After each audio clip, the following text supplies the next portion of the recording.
श्री कृष्ण कन्हैया लाल की, श्री निजानंद स्वामी की, श्री प्राणनाथ प्यारे की। मेरी रूह नैन की पुतली, तिन पुतलियों के नैना, तिन नैनों में राखों माँ सुख को, जो मेरी रूह पावे सुख चैन। ज्यों मेरी रूह पावे सुख चैन। श्री कृष्ण कन्हैया लाल की।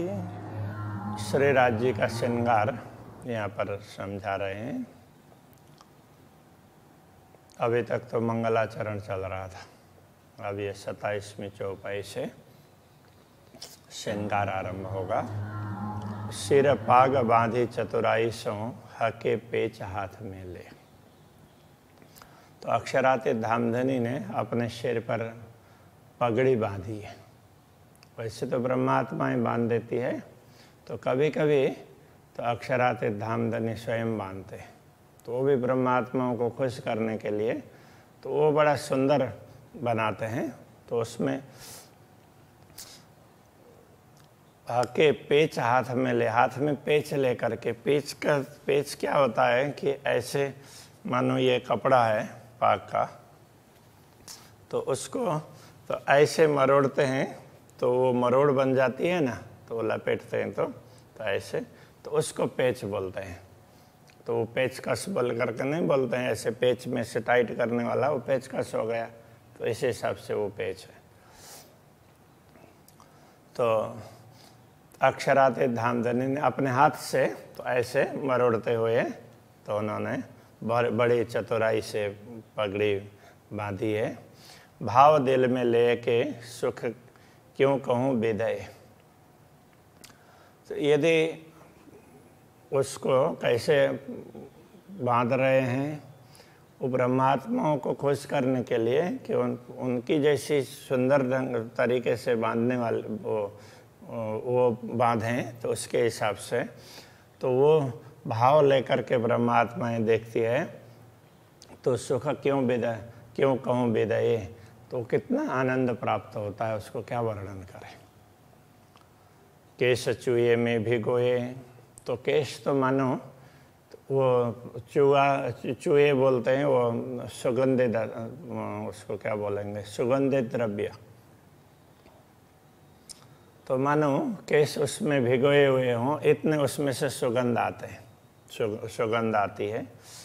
लिए जुगते पेच फिराए, तो अब सिर में केश तो है ही, तो ऐसे तो उसके ऊपर तो वो बांध रहे हैं, ये कहना चाह रहे हैं। पेच दिए तापर बहुविध, बांधी सारंगी बनाए। तो ऐसे मोड़ करके वो घुमाते हुए तो ऐसा बनाते हैं जैसे सारंगी है। तो सारंगी एक वाद्य यंत्र होता है, जैसे तंबूरा होता है, एक तारा होता है, उस तरह से ना सारंगी, तो उसका गोल गोल होता है, तो उस तरह से गोल बनाया ये। अभी सारंगी भी सारंग से आया है, सारंग हरिण होता है, तो हरिण थोड़ा सा गोल गोल होता है उसका, जैसे वो घास पूरा खा करके निकले तो उसका पेट है उस टाइप का बना हुआ होता है, तो पूरा वो गोल गोल बना होता है, वो लटका हुआ नहीं होता है।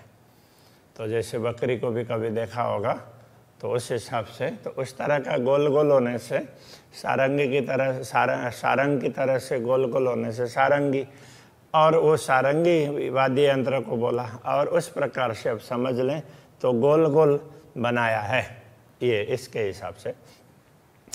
उज्जवल हस्त कमल सो कोमल नरम अतंत। तो जब उनके हस्त कमल को देखते हैं तो बड़े उज्जवल हैं, कोमल हैं, और कोमल नरम वो तो एक ही बात है, तो बहुत ज़्यादा नरम ऐसे वो हाथ लगते हैं, तो बड़े उज्जवल हैं। बांधी हृदय विचार के, अंदर से विचार करके कि ब्रह्मात्माओं को बड़ा आनंद होगा। दो क्यों कर करूँ सिफत, तो ये दो का तात्पर्य दोनों हाथ, हस्त युगल उसके हिसाब से। तो उसका अब ऐसे उन्होंने पगड़ी बांधी इस तरीके से दोनों हाथों का प्रयोग करके, तो उसका वर्णन ही नहीं हो सकता, इतना सुंदर तरीके से बांधा, तो उनके दोनों हाथों का भी वर्णन नहीं हो सकता। रंग लाल जरी माहे बेल कई, अब उसमें रंग लाल, पगड़ी का रंग लाल का है, लाल रंग है। माहे जरी, तो जरी, अंदर जरी के बेल कई हैं, कई लताओं की, लताएं जैसे वो जरी की बनी हुई हैं, तो उसको भी एक के बाद में ऐसे घुमा करके बांधते हैं। तो एक ऐसे मरोड़ है, उसके ऊपर में दूसरा मरोड़ आता है, तो लगता है कि नीचे और ऊपर का वो फूल आधे आधे दिख रहे हैं, तो दोनों एक जैसे लगते हैं, इतना मिला हुआ होता है। कई फूल पात नकश कटाओ, कई फूल हैं, पत्ते हैं, ऐसे अलग अलग प्रकार की नक्काशी है, कारीगरी दिखती है। तो उसमें ऐसे भरत काम इस प्रकार से है, लेकिन वो बड़ा सुंदर है। दुनिया में भरत काम होता है उस प्रकार का नहीं होता है। कई रंग नंग जवेर झल के, उसमें अलग अलग रंग के रत्न भी चमक रहे हैं। भली जाऊँ बांधी जिन भाव, तो जिस भाव से राज्य ने बांधा है तो उसके प्रति समर्पित होते हैं। वो ब्रह्मात्माओं को खुश करने के लिए कर रहे हैं। आशिक यही विचार ही तब याही में रहे लपटाए। आशिक जब ये विचार करती है कि कितना सुंदर पाग है, तो उनको लगता है इसी में हम लिपटे रहें, तो जैसे बोल रहा है उसी में वही चिंतन करती रहती है। अंदर हक पेचन से क्यों करन निकश जाए, तो वो कैसे मरोड़ा, तो वो देख रही है तो वही दृश्य दिखाई देते हैं, उसमें से बाहर निकल ही नहीं पाती है। ऊपर कलंगी लटकत झलकता है आती ज्योत, तो ऊपर कलगी, तो कलंगी वैसे वो उसके पक्षियों के पंख से बनाते हैं, अभी तो वैसे बनाते हैं। तो परम धाम में तो जैसे बनाना चाहें बना सकते हैं, तो पंख जैसा लगेगा। तो राज्य की सृष्टि है तो कुछ भी चीज़ बन सकता है ना। तो इस प्रकार से यहाँ दुनिया में है वो कलगी, तो पहले पंख की हुआ करते थे, और अभी वैसे अलग अलग प्रकार के वो आर्टिफिशियल वो बन गए हैं, तो पंख जैसे लगते हैं। तो ऐसी कलगी होती है ऊपर ऐसे लगाया हुआ। झलक आता है आती जो, तो बहुत सुंदर उसकी ज्योति चमकती है। या को नूर आसमान में भरा रहे उद्योत, तो उसका प्रकाश पूरे आकाश में छा जाता है। ऊपर सारंगी दुगदुगी, अब ये सारंगी के भांति बांधी हुई पगड़ी है, पगड़ी के ऊपर दुगदुगी है। दुगदुगी क्या है, तो ऐसे कुछ लड़ियाँ वगैरह बनाई हो कुछ रत्नों की, तो ऐसे ऐसे ऐसे लटकाई हुई होती है, उसको दुगदुगी बोलते हैं। और यहाँ हार में भी होता है, और तो यहाँ पाग में भी होता है। तो इस हिसाब से दुगदुगी लटकता, दुगदुगी भी लटक रही है। करे ज्योत झलझलाट, तो सारंगी के ऊपर दुगदुगी है, उसकी भी ज्योति चमकती है अलग तरीके से। ये देखे अंतर आँखें खुले, ये देख करके अंतर की दृष्टि खुल जाती है। ये जो हृदय के कपाट है, दिल के कपाट खुल जाते, इतना सुंदर है, इतना सुंदर है, तो वो देखने लग जाएगा।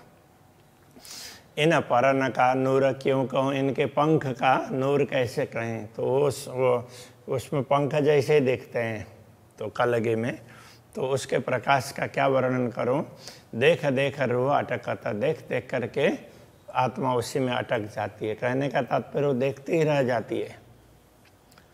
और न्यारी ज्योत नगन की, तो उसमें अलग अलग रत्न जड़े हुए हैं, तो उसकी ज्योति तो अलग है। ये जो दुगदुगी लटकता, दुगदुगी में जो रत्न जड़े हुए हैं, तो उसकी ज्योति तो अलग ही प्रकार की है। ऊपर दुगदुगी जो मानिक है, दुगदुगी के ऊपर मानिक भी जड़ा हुआ है, दुगदुगी में मानिक भी जड़ा है। आसमान भर्योता के तेज, उसका तेज है पूरे आकाश में छा जाता है। आसमान जिमी के बीच में जो तो पहुँची रह जा, आसमान और भूमि के बीच में तो उसकी ज्योति है कण कण में पहुंची हुई हो। आकाश में भी कण होते हैं, तो पता है? हाँ, तो वायुमंडल में कण नहीं होते हैं, तो धूल के कण होते हैं ना। तो वो अब वायु के भी कण होते हैं, वो तो सूक्ष्म होते हैं इसलिए नहीं दिखाई देते हैं। तो ये कण कण में कहेंगे तो सर्वत्र, तो ऐसा। हाँ, त्रसरेणु तो आँख से दिखते हैं।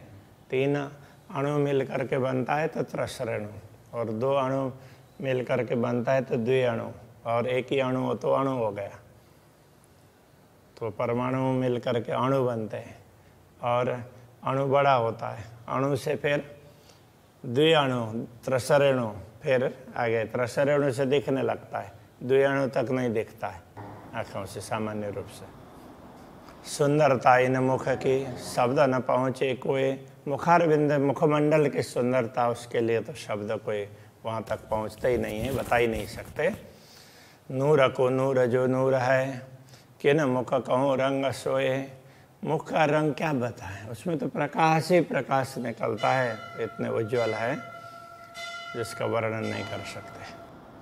तो कहने लग रहे हैं, ये उज्ज्वल रंग अंग अरस का, ये उज्ज्वल रंग तो परमधाम के अंग का है, परमधाम के स्वरूप का है, वो भी अक्षरातीत के स्वरूप का है।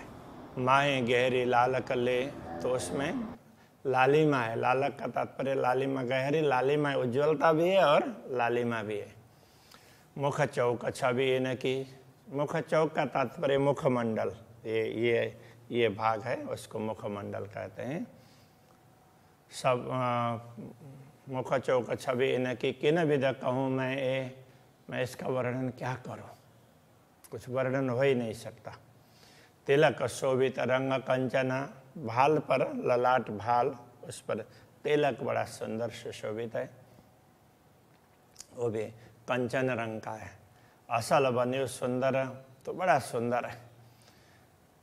चारों तरफों कर करी, तो चारों तरफ ना उसके ये जैसे तिलक तो इस प्रकार से ऐसे हैं, तो उसके पूरे उसमें कर करी, मतलब छोटे छोटे कण हैं, वो हीरे के जड़े, और वो एक ही लाइन है ऐसा नहीं है, तो वो स्वर्ण जैसे उसके कंचन के, और उसके साथ में गुलाबी कण हैं और लाल कण हैं, तो उस तरीके से तिलक दूर से देखने पर ही एक लगता है, बारीकी से देखेंगे तो वो 3 लाइन दिखने लग जाएगी। तो कहीं कहीं इसका डिटेल में वर्णन भी है। सोए लाल बिंदी अंदर, तो अंदर लाल बिंदी सुशोभित है, बीच में लाल बिंदी है, तो उसके चारों तरफ भी वो अलग अलग कण चिपके हुए हैं। लवन है केश कानों पर, तो लवन बोलते हैं कान का आगे का भाग, कई बार वो पीछे के भाग को वे लवन बोल देते हैं, तो आगे के भाग में भी वहाँ भी केश लटके हुए हैं। 3 केशों का जो नूर है, उन केश में से जो प्रकाश निकलता है, अब केश तो काले होते हैं, काले से काला प्रकाश नहीं निकलेगा, तो वो चमक होगी उसकी भी, तो काला भी रिफ्लेक्ट होता है तो कैसा दिखता है, उससे भी तो चमक ही आती है ना, तो उज्ज्वलता ही आती है। तो आसमान जिमी के बीच में ज्योत भराए रही जहूरा, तो उसका प्रकाश भी पूरे भूमि से लेकर के आसमान तक छाया हुआ होता है, तो चारों तरफ छाया हुआ होता है। नयन की मैं क्यों कहूँ नूर रंग भरे तारे, अब नयन कमल की बात कर रहे हैं, तो उनकी बात क्या करें, तो उनके तारे, तो की पुतली तारे, तो एक ही चीज़ है, तो वो कितने चमक वाले हैं। श्वेत माए लाल कलिए, तो उसके चारों तरफ वो तो काले काले उसमें होंगे, किंतु उनके चारों तरफ आँख में क्या है, आँखें सफ़ेद है, लेकिन तो उसमें लालिमा है, ऐसा होता है। श्वेत माए लाल कलिए, सोए टेढ़े अनियारे, टेढ़े और अनियारे तीक्ष्ण तीखे लगते हैं, तो ऐसे टेढ़े का तात्पर्य क्या है कि देखते हैं, सीधा देखेंगे तो सीधे होंगे, तो इधर देखेंगे तो टेढ़े होते हैं ना, तो उस तरह से देख रहे होते हैं, तो सुंदरता ज़्यादा दिखती है, इसके हिसाब से ये कह रहे हैं। रूह के नयनों से देखिए, आत्मा की दृष्टि से देखो, अति मीठे लगे प्यारे, वो बड़े मीठे लगते हैं, प्यारे लगते हैं। कई रंग रस छवि इनमें कई रस कई रंग दिखाई देंगे। निमक न होए न्यारे, तो वो देखते रहते हैं तो एक निमेष के लिए भी देखना बंद नहीं होता है, इतने सुंदर उनके नयन कमल हैं। नासिका की मैं क्यों कहूँ, कोई इनका नमूना नहीं। नासिका की बात तो क्या कहें, उसका कोई नमूना उदाहरण ही नहीं है। जिन देखा सो जाना ही वाके चुभ रहे हैरे माहे, जो उसके दर्शन करते हैं तो उनके हृदय में वो चुभ जाते हैं, मतलब हृदय में अंकित होते हैं, उनको ही पता होता है, बाकी औरों को पता नहीं होगा। कान न मोती लटकता, कान में तो वो मोती लटकते हैं, तो वो कान में कुंडल बना है तो वो उस तरह से बना है, उसमें मोती होते हैं। ऊपर छोटा होगा, उसके बाद में फिर बड़ा मोती होगा, फिर बड़ा होगा, उसके बीच बीच में वो लाल लाल माणिक लटके हुए होते हैं। इस प्रकार से बड़े सुंदर है। उज्जवल ज्योत प्रकाश, बीच लाल की लालक, बीच में लाल रत्न की लालिमा है। ज्योत मावत नहीं आकाश, उनका प्रकाश भी आकाश में समाता नहीं है। लाल बाला अरस धात का, करड़े बने चार चार, तो इसमें जो बाली का तात्पर्य है वो मन के ऐसे लटके हुए, ऐसे वो लटकन होती है ना, तो सीधी है तो उसको बाली बोलेंगे, ऐसे होंगे तो दुगदुगी होगी। उसमें भी करड़े मतलब ऐसे मरोड़ जैसे, उसमें मरोड़ हो, इस तरह से करड़े बने चार चार, तो चार मरोड़ जैसे दिखाई देते हैं।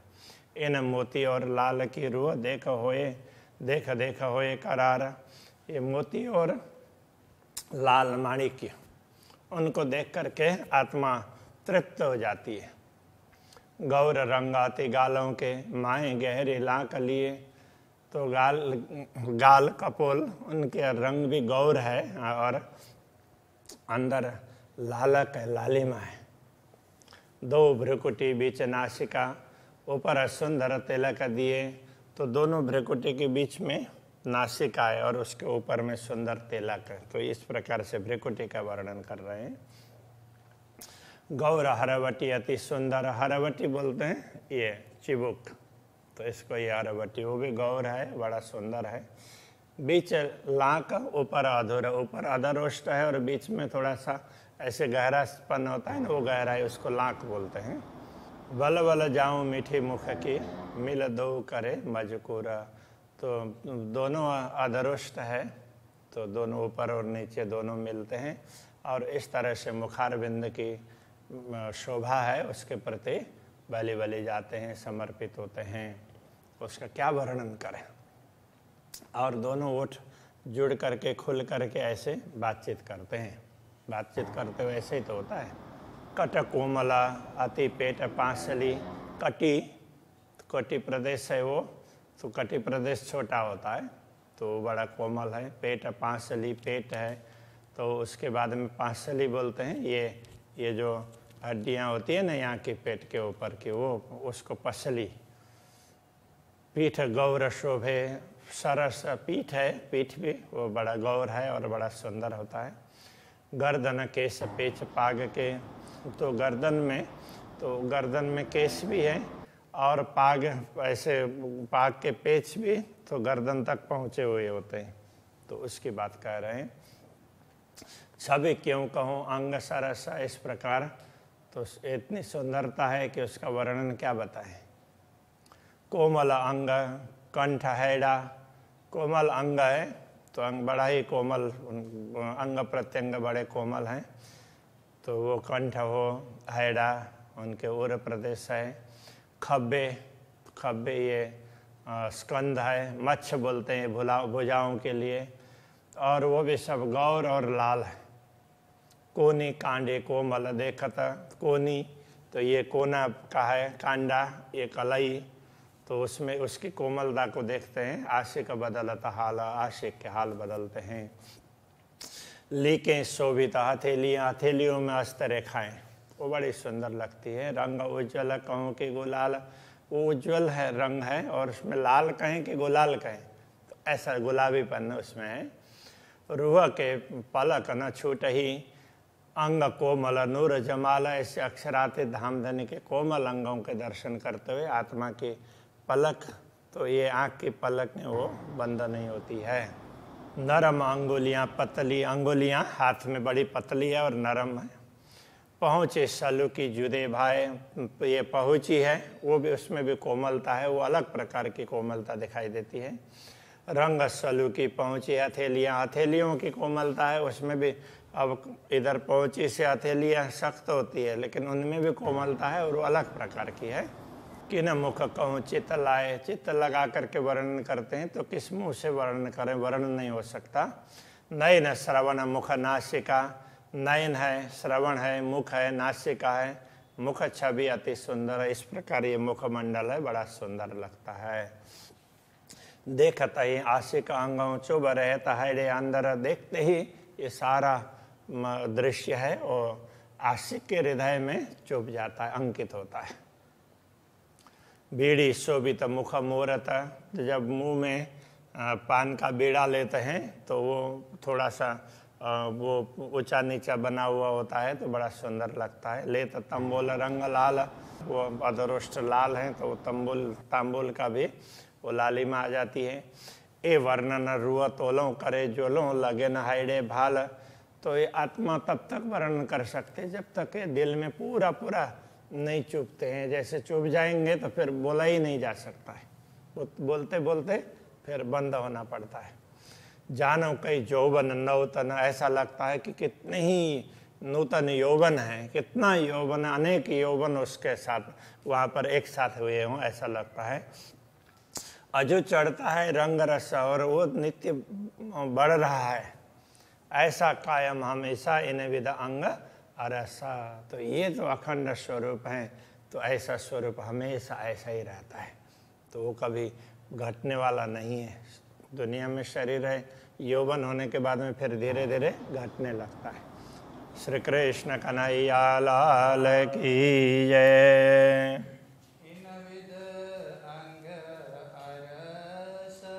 इन विद अंग अरस,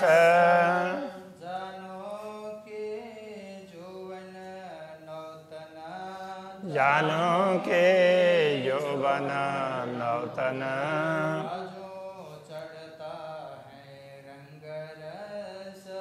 अजो चढ़ता है रंग रस,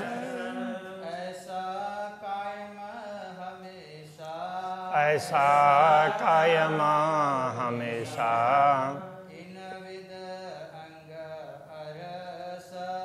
इन विद अंग अरस,